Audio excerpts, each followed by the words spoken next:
Well, hello. I hope you can hear me, but in case you can't, I'm going to go ahead and take my mask off. As you may know, here at Hancock Health, we are wearing not only washable clothes, which is why I'm in a set of scrubs every day, but also masks when we are in the hospital. Those of us that are not directly involved in patient care are wearing masks, cloth masks, and I can tell you that my family and I, when we go out shopping, although we don't do that much, but when we do have to go out and we're around other people, we're wearing cloth masks as well. So thank you for joining me for this third update on COVID-19. My intention today is to provide you with some background information just briefly, and then the current status, and then my thoughts on where we are going next. So let me start by giving a giant thank you to our community. I cannot begin to list the number of people and organizations and public bodies and businesses. I mean, it has been amazing what has happened, from the places that are making intubation hoods for us, to those that are 3D printing devices for us to use on our ventilators, to the people bringing in food, to the many people that are wearing masks and donating masks. You know, I'm reminded of this phrase from Helen Keller: alone we can do so little, together we can do so much. So thank you very much for what you have been doing for us here at Hancock Health. And I'm also here to give you a bit of light at the end of the tunnel. You know, today is Easter, so perhaps it's appropriate that we're looking through this circular opening into the light. But there is light at the end of this tunnel, and I hope that you will understand what that looks like by the time we are finished today. Again, thank you for joining us. So as a reminder, we're here to talk about COVID-19, which is SARS-CoV-2. It is a coronavirus, emerged in China back in December of last year, spread mostly, we believe, by droplets, respiratory droplets that are within 6 feet of you if you cough or sneeze. Testing has been focused, because it has been, at least in America, kind of hard to get, on those with pre-existing conditions and those with the symptoms of the disease. It has a wide range of severity. The majority of people get it fairly mildly. That's about 80%. Another 20% or so will get it bad enough that they'll need to be hospitalized because they need oxygen, or they may actually need to be in an ICU on a ventilator or a breathing machine. And then, as we know, the fatality rate is somewhere between 1% and 2%. Being older or over the age of 60, we know, is a risk factor, as are comorbidities. But we also know that the people that get this disease are of all ages, but it does really seem to strike those that are older with the highest rates of mortality. There is an interesting comparison that is going around. Many people think that this is just no different than the flu. Hopefully, if you've seen some of our updates before, you will know that that is not the case. If you were to look at this slide here, you will see that there are some very big differences from the flu, the biggest being that this is new, and there are things that we just don't know about it. I would point out this R naught, how contagious is the disease? We call that R naught in epidemiology. The ordinary seasonal flu has an R naught of 1. So if you get sick, you're likely going to infect one person. We know that COVID-19 is between 2 and 3 people that each individual might affect. So here's the way that works. An R naught of 0 means that it is a disease in decline. An R naught of 1 means that it is steady. And an R naught of 2 would mean that one person infects 2, and they infect 2, and each of them infect 2, and it's an exponential growth pattern. So in order to reduce this contagion effect, there are really only 3 ways. It is natural herd immunity, meaning that enough people get the infection that you just have a lot of people that have the immunity to it. Another one is artificial through vaccines. And the third one, which really isn't one, but we will say it is isolation, which is social distancing, quarantines, travel restrictions. That by nature has to be temporary. Keep this R naught in mind, because this is going to come back. So this is what we were looking at on March 16th when I did the first of these briefings, and we were concerned because although the numbers were not huge yet in America, it was less than 5,000 cases at the time, it had this very disturbing growth pattern that was taking effect. In fact, it was very exponential in the way that it looked. And we were worried about that because we knew that an exponential growth pattern would quickly infect many, many people within America and within all parts of America. And we would quickly overwhelm the capacity of the healthcare system that we have. So we were hoping that we could flatten that curve and that we could spread it out so that we would not overwhelm specifically the number of ICU beds we have in America and also the number of ventilators. And we were concerned because it did look like it was on this exponential growth pattern. So we said we have to eliminate that area that is above the capacity of the healthcare system. So you may remember back on March 28th when we were last together, we had this chart on the left, and we then looked at that and said, what would happen in 12 days if we did nothing? So let's say we just did nothing at all, life went on as usual, then there was the very real possibility that 10% of the people in the state of Indiana could have that infection by now. April 10th, in fact, is what we were looking at.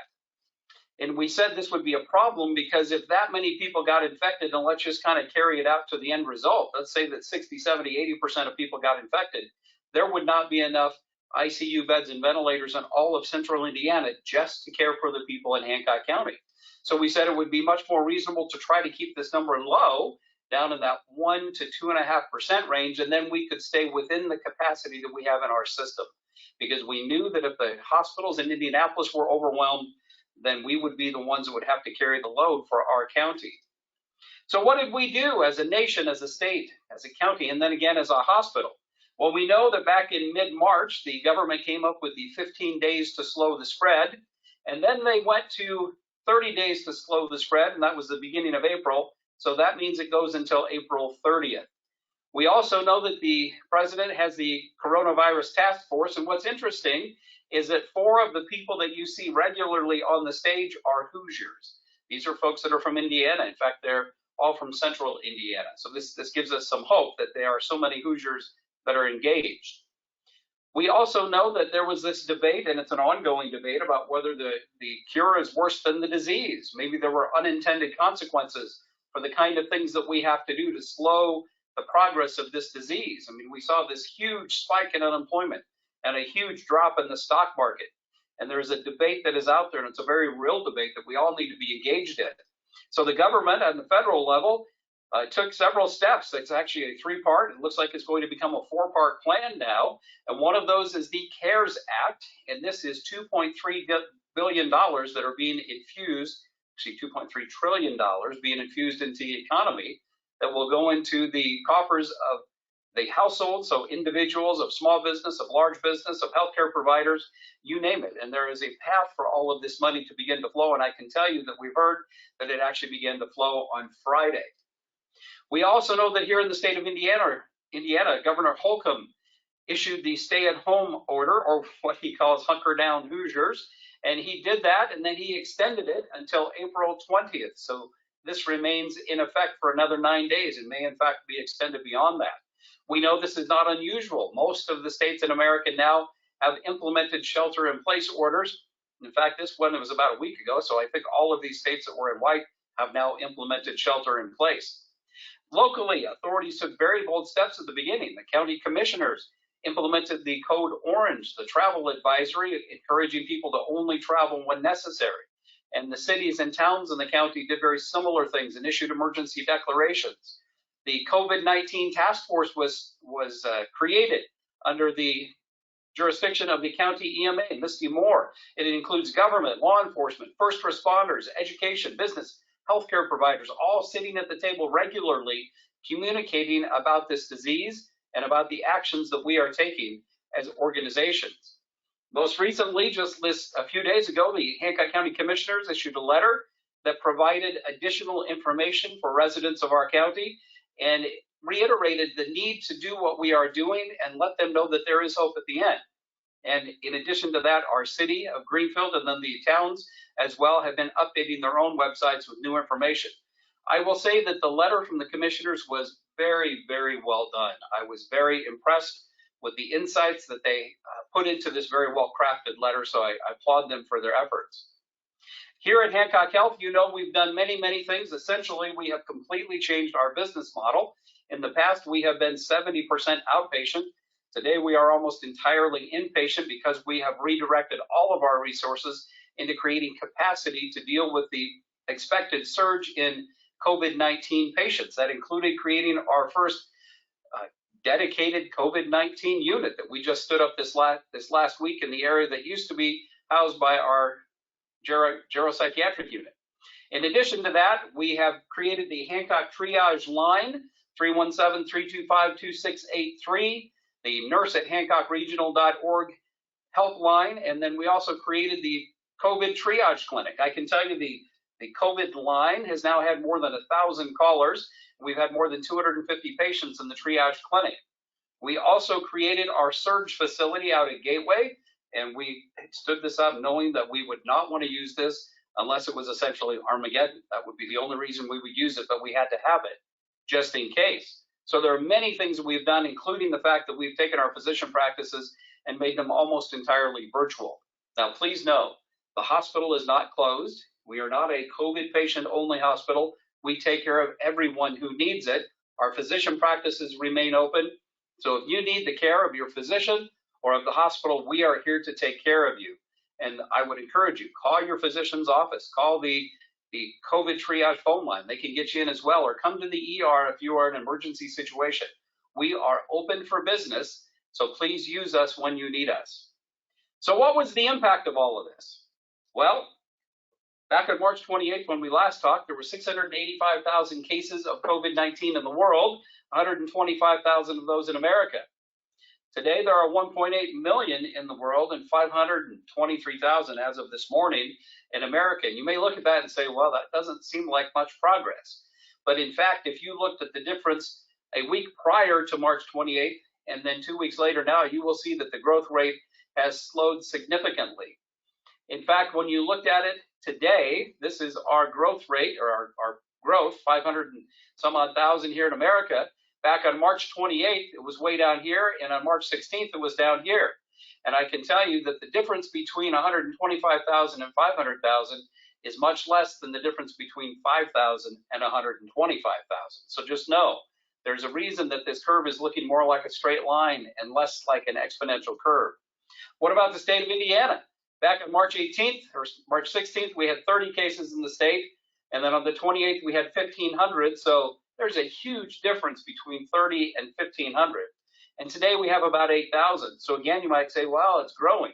It is, but it is not growing nearly as fast.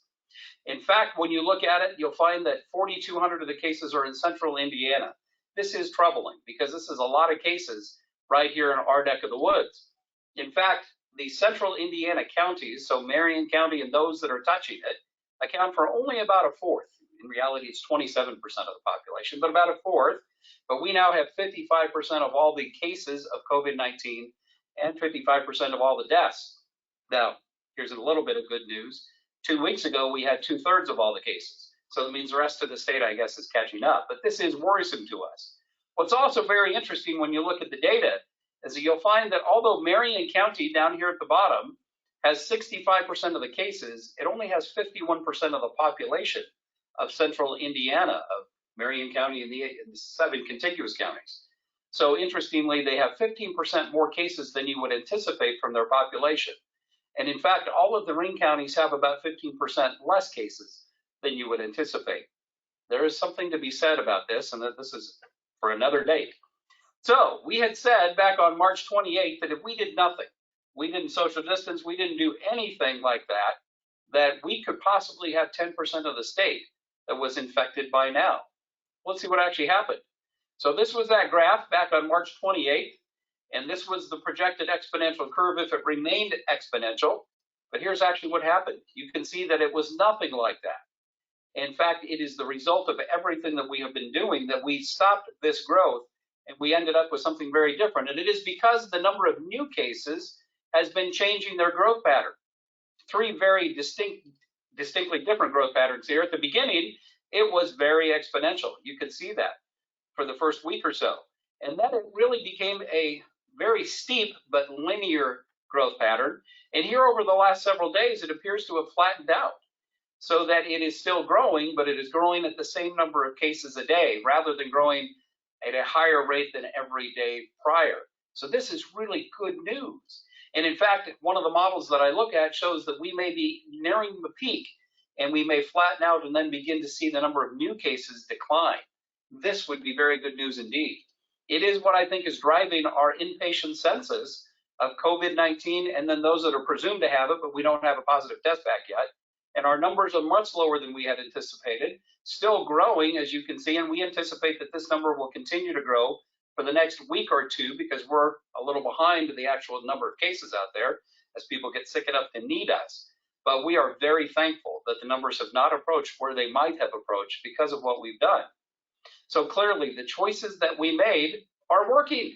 All of those choices we made are having an impact, and we are flattening the curve, and we're seeing it in the numbers. This is great news.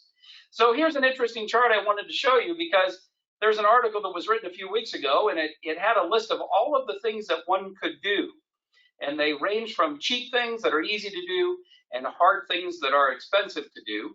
Hard things that are expensive to do would be things like, closing all of the schools and closing the churches and restricting travel and doing sheltering in place. These things are very difficult and expensive to do, as compared to, say, doing a lot of testing and quarantining just those folks that are sick. So when this was done a couple of weeks ago, you can see that in America, we had not done those hard things yet. Unfortunately, we had not done the easy things either. So we were forced into the path of doing the hard things. And I can tell you, if there is one thing that we still have not done well, it is the testing. We still do not have nearly enough testing so that we can identify those individuals that are infected by the disease. So as you look at these things, it translates nicely into this graph. And I kind of like this. There's the do nothing, which is exponential growth. There's the mitigation, which is let's do a little bit. Let's kind of let it run its course, but we'll do a little bit. And then there's what this author calls the hammer, which is all of the really hard stuff that we have been doing. And then the dance, the hammer and the dance. And it is, how do we do those hard things? And then how do we slowly begin to relax them so that we do not let this thing grow out of control again? Now, I think today we're probably right here. This is my guess, but I think we're about right there, because the things that we're doing do seem to be working, and I anticipate that we're going to go down. Now, the question you guys are going to have is, what does it mean when we go down? And does that mean that everything goes back to normal? Well, here is the thing. If you look at this list called the dance, the number one thing is that we have to keep the R naught, or the R, below 1. So let's go back again and remember, the R naught is the infection rate. And again, if it's 0, that means it's a disease in decline. If it's 1, it means it's stable. It just kind of is there. One person infects another and they infect another. And then if it is 2, then it's exponential, right? So we know that COVID-19 is 2 or 2.5. So it has the ability to be exponential. So here's the R naught compared to different diseases. I think this is really fascinating, because there's something like measles, right? We all get the vaccine for measles because it is incredibly infectious, much more infectious than you would think. And smallpox. Smallpox is actually the only disease we've ever wiped off the face of the earth. It only exists in labs now. Well, here's COVID-19 right here. It's got an R naught of 2.5.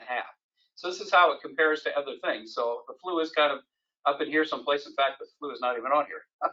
But here's COVID-19. So this is why this matters. The R naught matters because when no one has immunity, the disease spreads quickly. When you have an R naught of 2 or 2.5, it goes fast. So if nobody has immunity, everybody's going to get it. So the blue in here are the ones that are not immunized, so they don't have natural immunity or artificial through a vaccine, but they're still healthy. The red guys here are the ones that are sick and they're contagious. And then we're going to see some in the next page that are immunized and healthy. So you can see here, when nobody has immunity, everybody gets sick. There is a different thing when some people have immunity, right? So when there's some of these people out here that are gold, there are less people to get sick because they can't get sick, therefore they can't transmit it. So the disease spreads through some, in fact, most of the population, but it's not like it was before. Now, when most people have immunity, then the spread of the disease is constrained. So this is important, right? If you're immune, then the R naught is low, right? You can make the R naught low by getting people immunity. So again, the herd immunity for COVID-19 is 40 to 70%. So 40 to 70% of people either have natural or artificial immunity, then it can kind of be constrained. Now, I can tell you for measles, because it is so infectious, it's like 95% of people have to have immunity. That's why the measles vaccine is so important. So 3 ways to achieve this herd immunity. We've talked about this a bit at the beginning. One is that you can infect enough people, and you get it that way. Unfortunately, a lot of people die when you do that. Or you can vaccinate enough people, or temporarily, so this is why this third one isn't one of them, but you can isolate enough people for long enough that you can get a vaccine, or that you can slowly infect enough people. So this is how immunity works, right? You can either have adaptive or innate. Nobody has innate. This is new, right? It's a new virus. So you can either get it naturally or artificially. Naturally, you can get it from your mom. I tell you, there's not going to be enough babies born to make a difference here. And you can get it actively, meaning you get the infection and then you're immune. Or you can get it artificially, really through immunizations. And that's what we're talking about here. We need a vaccine, and the vaccines are about 12 to 18 months away. Now, here's why this is so important. This is not the first time we have seen this kind of thing in the world. We saw this almost exactly 100 years ago.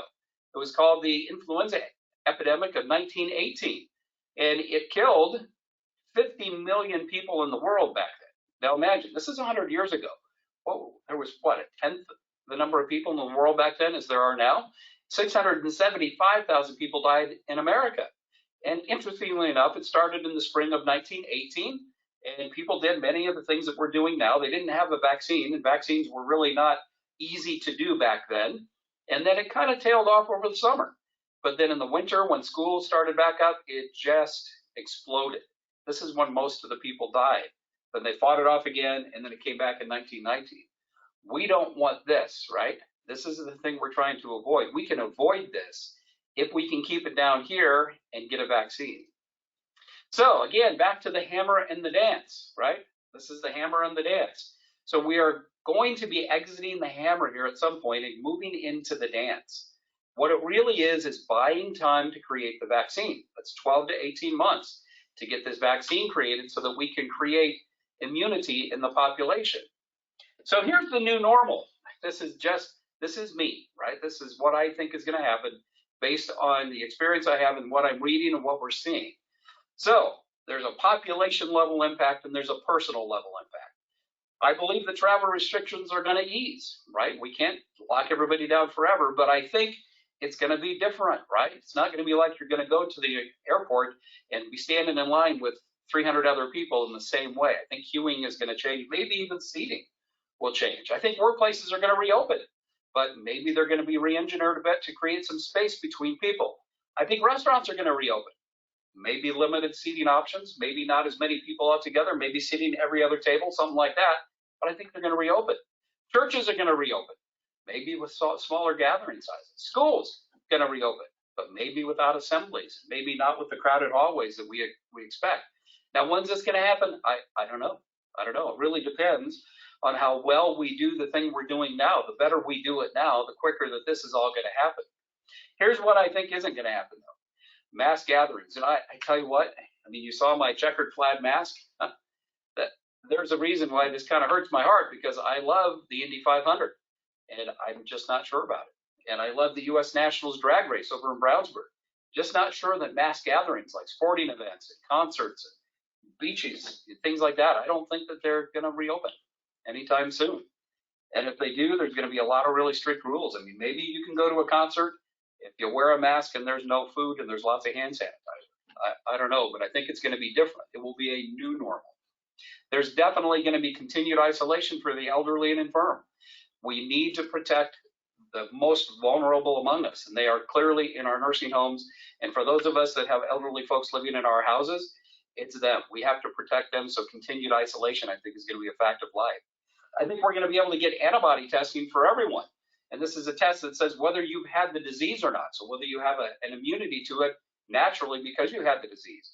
I can tell you, as soon as this is available, we're going to test everybody in our organization. And we're going to try to get everybody in the county tested, because we all think we want to know, have I had the disease or haven't I? If I haven't had it, I need to be careful. If I have had it, this is really good to know. And then I'm hoping that we have enough COVID-19 testing for everyone that wants it. So we're going to wait and see. We're certainly not there yet, but this is what I think is going to happen on a population level. Now, on a personal level, I think we're learning that a lot of people can work at home, right? We may not, as bosses, like having people work at home, but I'm telling you, I think that if we can make it work and it's productive, we need to let people work at home as long as we can, as long as they can do the job. I think we're going to have more virtual everything. I mean, this is virtual. Typically, I would give this talk personally in a group of people in a room, like over at Nine Star Connect or up in our cancer center. But this is virtual. I think we're going to do a lot more virtual stuff in the future. You know, meetings are going to be virtual. Healthcare is virtual already. It's going to be much more virtual. Entertainment. My goodness, we binge watch lots of things. There's a great thing to binge watch on YouTube, by the way. It's called The Chosen. It's about the life of Jesus. I would encourage you to see that. Virtual shopping. So I think more virtual everything is a fact of life. Limiting physical contact. I'm telling you what, I think handshakes are going to be a thing of the past as long as we have this and don't have a vaccine. Hugs even and fist bumps.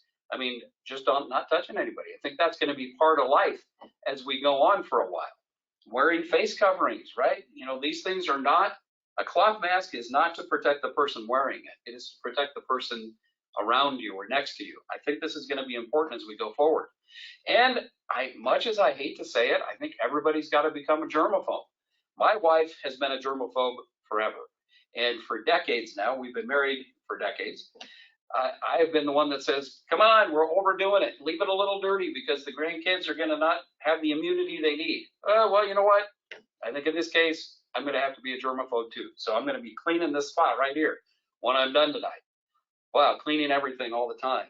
But here's what this really means, right? Here's the bright side, and that is spending more time with family and close friends. Wow. I mean, we've done so much of this at home. You may know that I got my 86-year-old father-in-law and my 2 grandsons that are 4 and 6 living in the house. We actually have 7 of us living in the house now. Actually had a visitor staying with us for a while, about a month ago. We had 8. But you know what? You get to know your family so much better. And if you're a workaholic like I am, this is a good thing. So spending more time with friends and family, this is not a bad thing. It's the new normal, but I think this is a good thing. So I'm going to leave you just with 2 things. You may know that I love quoting Bible verses because I find them to be encouraging and uplifting. So here's one, Isaiah 41:10. Do not fear, for I am with you. Do not be dismayed, for I am your God. I will strengthen you and help you. I will uphold you with my righteous right hand. God is there to hold us up. Here's another one, Joel 2:25. God can restore what is broken and change it into something amazing. All you need is faith. I have experienced this so many times in my life. The worst situations God can take and turn over time into something that you would never have believed could happen. So you know what? Is this hard? Yes, this is hard. Has it been? Yes. Will it continue to be? Yes. But there is light at the end of the tunnel. There is a new normal coming. The things that we remember, something like that will come back. But it's going to take a while for us to get all the way back because we need that vaccine. So thank you so much for joining us tonight. I appreciate you watching this. Please make sure you go out to hancockregional.org/coronavirus for more information. And I look forward to talking to you, hopefully in person and not virtually, sometime very soon. Thanks so much for joining us again. Have a great night.